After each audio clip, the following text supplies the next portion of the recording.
Assalamualaikum warahmatullahi wabarakatuh. Kami dari kelompok 8 akan menjelaskan hasil penulisan kami yang berjudul Analisis Persyaratan Pendirian Rumah Ibadah menurut Hukum Positif di Indonesia dalam Perspektif Hak Kebebasan Beragama dan Berkeyakinan. Pendahuluan. Hak asasi manusia sejatinya merupakan hak dasar yang bersifat kodrati yang melekat dalam diri manusia karena hakikatnya sebagai makhluk ciptaan Tuhan yang Maha Esa. Realitanya di Indonesia sebagai suatu negara majemuk dengan keanekaragaman masyarakat dapat menimbulkan suatu dampak positif dan negatif di dalamnya. Keberagaman ini dapat menjadi salah satu identitas bangsa yang memberikan kekhasan tersendiri sebagai pembeda dengan bangsa lain. Namun, keberagaman apabila tidak dikelola dengan baik dapat menjadi sumber konflik yang dapat menimbulkan perpecahan antar bangsa. Kebebasan beragama di Indonesia secara konstitusional itu telah dijamin dalam Undang-Undang Dasar Negara Republik Indonesia tahun 1945 sebagai bagian dari hak asasi manusia yang memperoleh jaminan pengakuan dan perlindungan hukum oleh negara. Konvenan Internasional Hak-Hak Sipil dan Politik dalam Pasal 4 Ayat 2 menegaskan bahwa hak kebebasan beragama dan berkeyakinan itu sebagai bagian dari hak asasi manusia merupakan hak yang tidak dapat dikurangi dalam keadaan apapun atau dalam artian sebagai non-delegible rights, sehingga tidak ada satu orang pun yang berhak untuk membatasi ataupun mengurangi, bahkan menghilangkan hak seseorang dalam memeluk agamanya. Melalui berbagai sarana yang ada, manusia itu berhak untuk mengekspresikan kemampuannya dalam memilih agama atau keyakinan tertentu maupun jalan tertentu untuk berhubungan dengan Tuhannya, terkait bagaimana mereka mengimaninya, beribadah kepadanya, dan juga menaatinya. Secara umum, konflik beragama yang sering terjadi di Indonesia itu timbul akibat adanya ketimpangan dan juga dominansi antara kaum mayoritas dan kaum minoritas yang mengutamakan egoisme, sehingga timbul gesekan yang berakibat pada pertikaian. Selain itu, tindakan diskriminatif dan intoleran terhadap kelompok beragama minoritas hingga saat ini pun masih sering terjadi. Hukum positif di Indonesia itu pada dasarnya juga hanya mengakui secara resmi 6 agama, yaitu Islam, Kristen, Katolik, Hindu, Buddha, Konghucu, sebagaimana tertuang dalam Pasal 1 Undang-Undang PNPS Nomor 1 Tahun 1965 tentang pencegahan dan penyalahgunaan atau penodaan agama, yang apabila dipandang dalam perspektif kebebasan hak beragama dan berkeyakinan, tentu saja ketentuan ini tuh jelas sangat menyalahi hak kebebasan beragama dan juga berkeyakinan, terutama bagi kaum yang beragama minoritas yang merasa seakan-akan tidak diakui eksistensinya ini secara resmi oleh negara. Peraturan bersama Menteri Agama dan Menteri Dalam Negeri Nomor 8 dan juga 9 tahun 2006 tentang pedoman pelaksanaan tugas kepada daerah atau wakil daerah dalam pemeliharaan kerukunan umat beragama, pemberdayaan forum kerukunan umat beragama, dan pendirian rumah ibadah dalam Pasal 1 Ayat 3 mendefinisikan rumah ibadah itu sebagai bangunan yang memiliki ciri-ciri tertentu yang khusus dipergunakan untuk beribadah teruntuk para pemeluk masing-masing agama secara permanen, tidak termasuk tempat ibadah keluarga. Nah, konflik pendirian rumah ibadah apabila ditilik dari akar masalahnya bersumber dari dua hal, yakni lemahnya pemahaman masyarakat dan lemahnya peraturan dan regulasi yang ada. Peraturan bersama Menteri Agama Nomor 9 Tahun 2006 dan Menteri Dalam Negeri Nomor 8 Tahun 2006 pada dasarnya masih memiliki beberapa pasal-pasal yang bertentangan dengan hak kebebasan beragama dan juga berkeyakinan di Indonesia.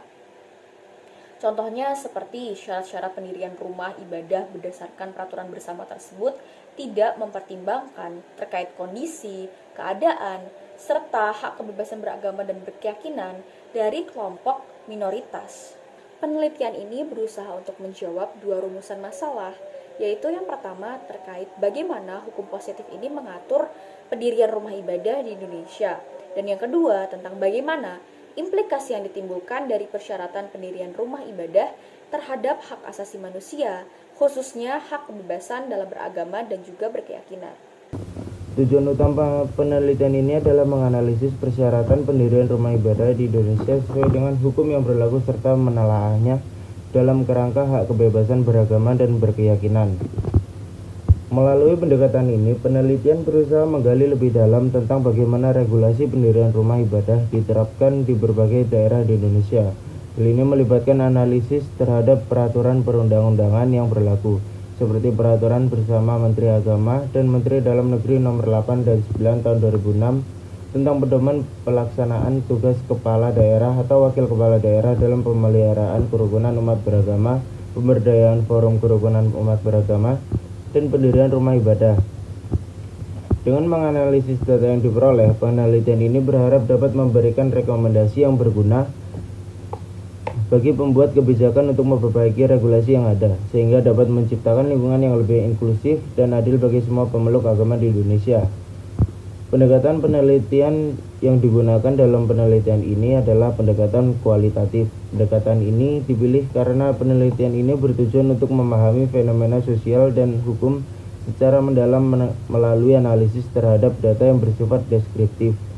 Metode kualitatif memungkinkan peneliti untuk menggali lebih dalam mengenai persepsi, pandangan, dan pengalaman berbagai pihak terkait persyaratan pendirian rumah ibadah dan implikasinya terhadap hak kebebasan beragama dan berkeyakinan.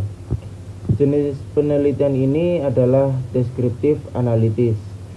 Penelitian deskriptif bertujuan untuk memberikan gambaran secara sistematis, faktual, dan akurat mengenai fakta-fakta dan sifat-sifat dari populasi atau area tertentu. Selain itu, penelitian ini juga menganalisis bagaimana persyaratan tersebut berdampak terhadap hak kebebasan beragama dan berkeyakinan. Data primer diperoleh melalui wawancara mendalam dengan para informan kunci termasuk pejabat pemerintah, tokoh agama, dan praktisi hukum. Yang kedua, data sekunder. Data sekunder diperoleh dari berbagai dokumen dan literatur yang relevan termasuk undang-undang, peraturan pemerintah, peraturan daerah, jurnal ilmiah, buku, dan laporan penelitian sebelumnya. Untuk teknik pengumpulan datanya bisa melalui berbagai cara, salah satunya wawancara mendalam. Teknik ini digunakan untuk menggali informasi langsung dari para informan kunci. Yang kedua, studi dokumen. Teknik ini melibatkan pengumpulan dan analisis dokumen-dokumen yang relevan seperti peraturan perundang-undangan, keputusan pengadilan, dan dokumen administratif terkait pendirian rumah ibadah. Untuk teknik analisis datanya sendiri adalah dalam penelitian ini dilakukan secara deskriptif kualitatif dengan langkah-langkah sebagai berikut. Yang pertama, reduksi data. Data yang telah dikumpulkan dari wawancara dan studi dokumen direduksi dengan cara memilih, memfokuskan, dan menyederhanakan data yang dianggap relevan. Proses ini membantu peneliti untuk memusatkan perhatian pada aspek-aspek penting yang sesuai dengan tujuan penelitian. Kedua, display data. Data yang telah direduksi kemudian disajikan dalam bentuk narasi, tabel, atau diagram yang memudahkan peneliti dalam memahami dan menginterpretasikan data. Penyajian data ini bertujuan untuk menunjukkan hubungan antara variabel-variabel yang diteliti. Yang ketiga, kesimpulan dan verifikasi. Langkah terakhir adalah menarik kesimpulan dari data yang telah dianalisis. Kesimpulan ini kemudian diverifikasi dengan cara menghubungkannya kembali dengan data asli dan teori yang relevan untuk memastikan keakuratannya. Validitas dan reliabilitas. Untuk memastikan validitas dan reliabilitas data, penelitian ini menggunakan berbagai strategi. Pertama, triangulasi sumber. Penggunaan berbagai sumber dan data untuk memverifikasi informasi yang diperoleh. Misalnya membandingkan data dari wawancara dengan data dari dokumen tertulis. 2. Member check. Melibatkan informan untuk memeriksa kembali hasil wawancara dan analisis data.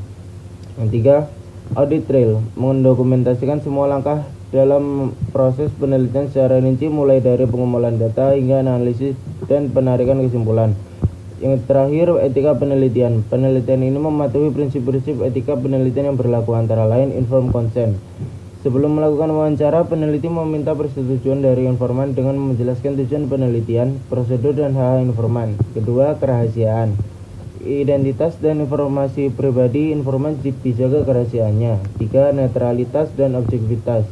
Peneliti berusaha untuk tetap netral dan objektif dalam seluruh proses penelitian. Kerangka teori saya bagi ke dalam 4 poin utama. Yang pertama terkait analisis persyaratan pendirian rumah ibadah itu sendiri, yang dimana kami menggunakan teori analisis terkait penafsiran hukum, yaitu penafsiran secara gramatikal dan juga penafsiran secara sistematis, yang dimana penafsiran secara gramatikal ialah bagaimana kita dapat menjelaskan suatu pasal-pasal itu secara gamblang dengan berdasarkan apa yang tertulis di dalam pasal-pasal tersebut. Kemudian penafsiran secara sistematis ialah bagaimana kita meninjau suatu peraturan dari pasal-pasal suatu undang-undang yang kemudian kita cocokkan dengan undang-undang lainnya. Dalam hal ini terkait persyaratan pendirian rumah ibadah itu diatur di dalam peraturan bersama Menteri Dalam Negeri dan juga Menteri Agama nomor 8 dan 9 tahun 2006. Kemudian poin kedua, saya membahas terkait hukum positif.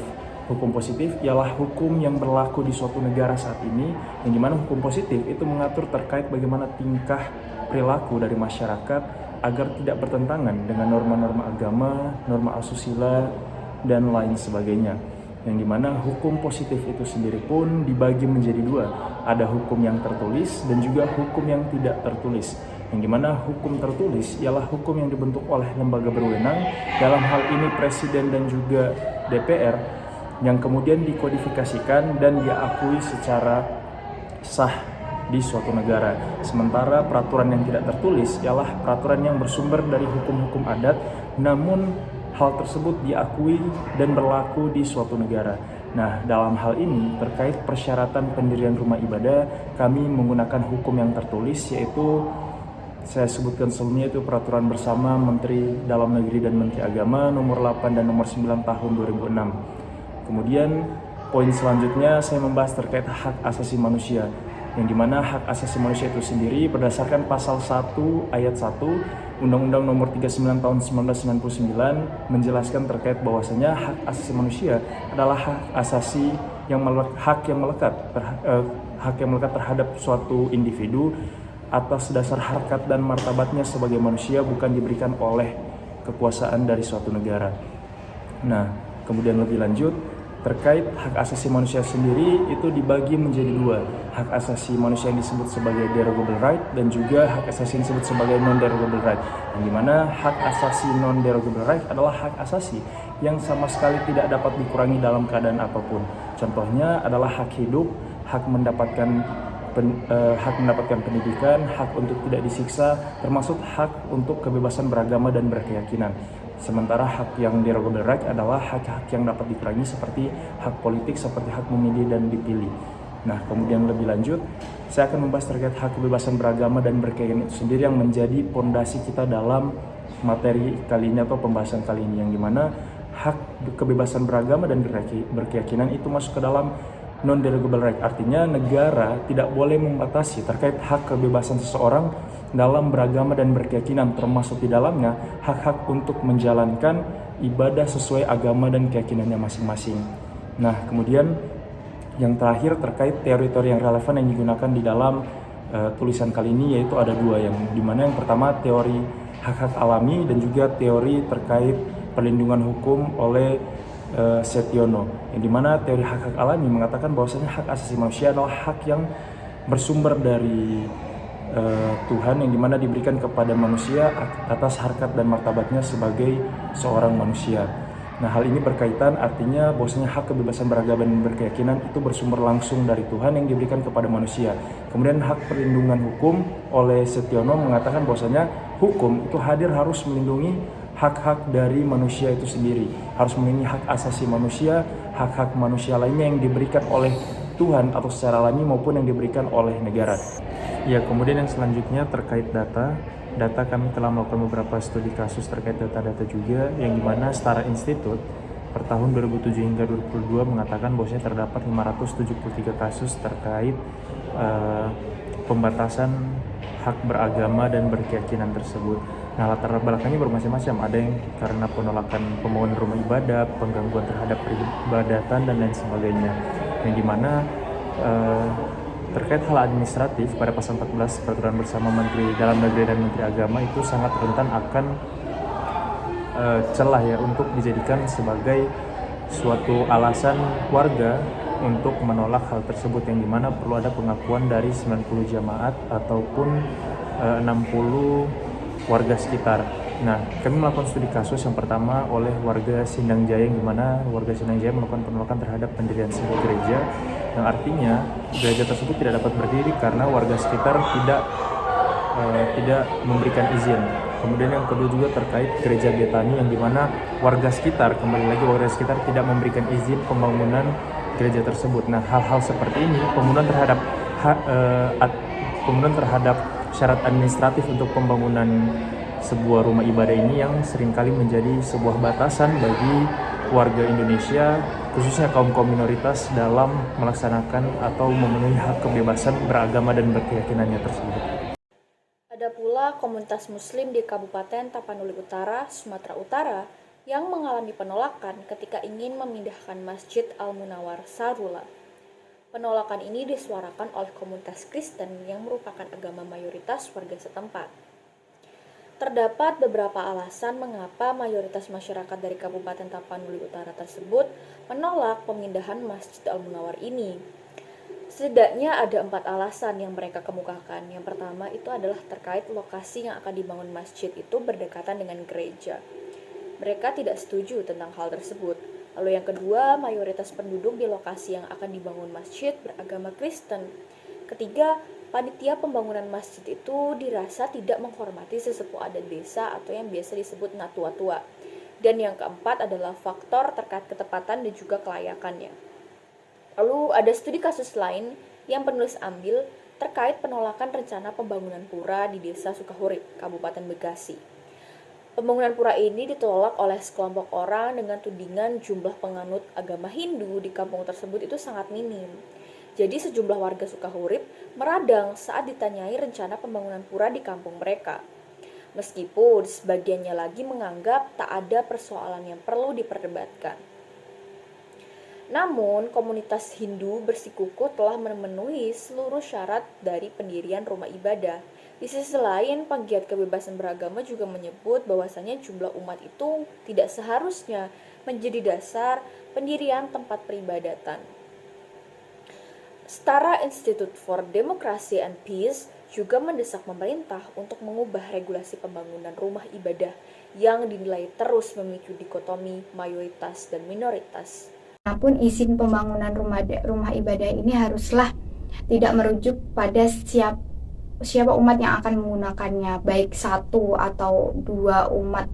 Minoritas pun tetap harus divalidasi karena negara itu harusnya memvalidasi, bukan membatasi. Negara juga harus mempermudah, bukan mempersulit. Jadi revisi tentang persyaratan di dalam peraturan bersama tersebut haruslah mutlak untuk direvisi, karena sebenarnya hak itu sudah melanggar hak beragama secara konstitusi tentang akses tempat ibadah.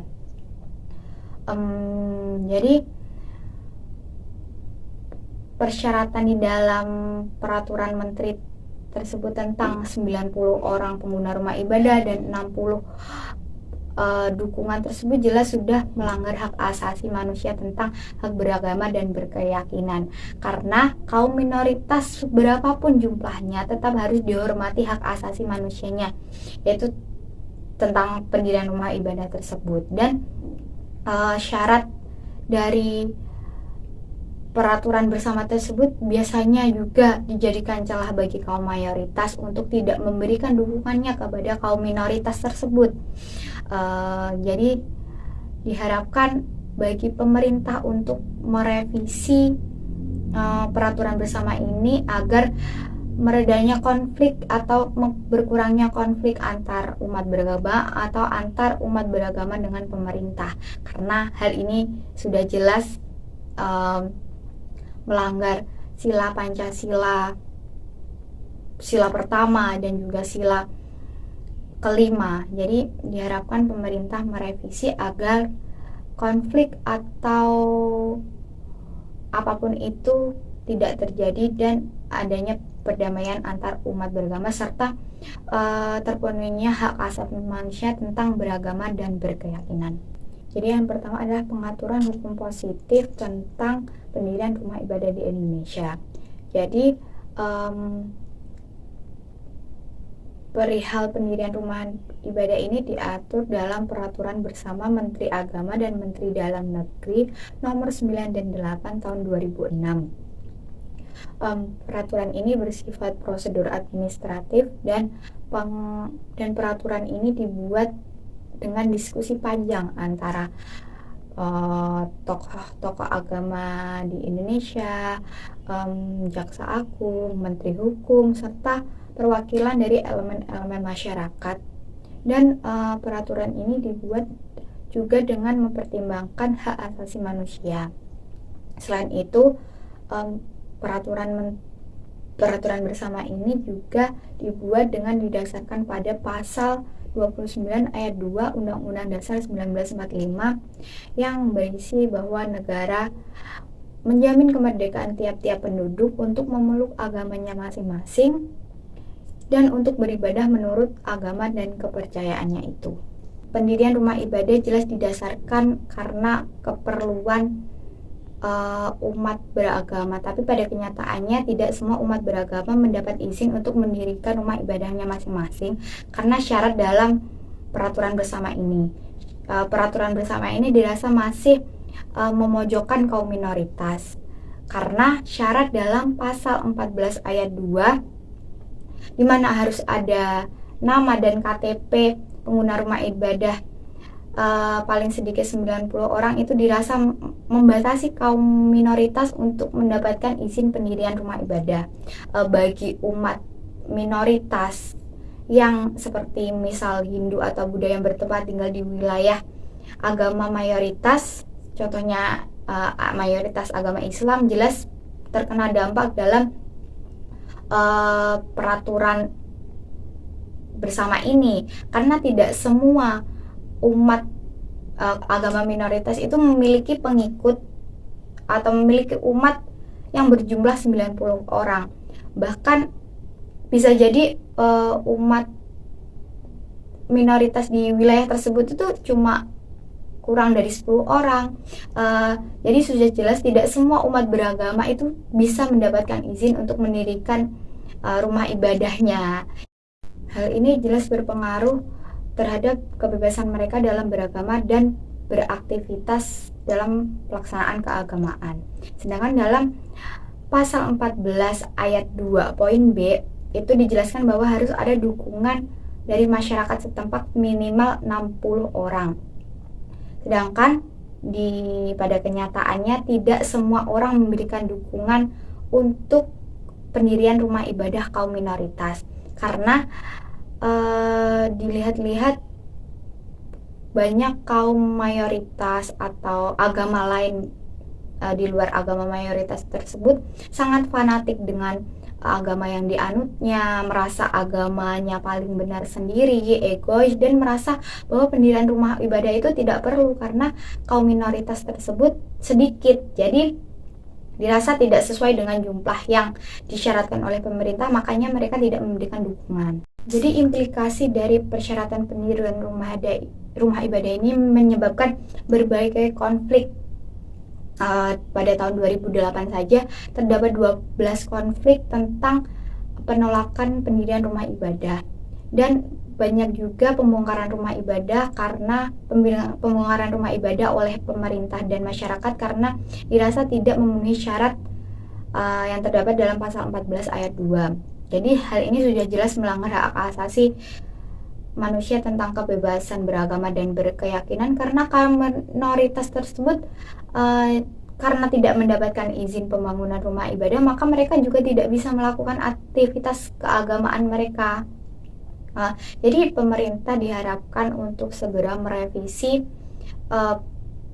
persyaratan pendirian rumah ibadah di peraturan bersama ini, karena agar hal ini bertujuan untuk mengurangi konflik beragama antar umat beragama atau antar umat beragama dengan pemerintah,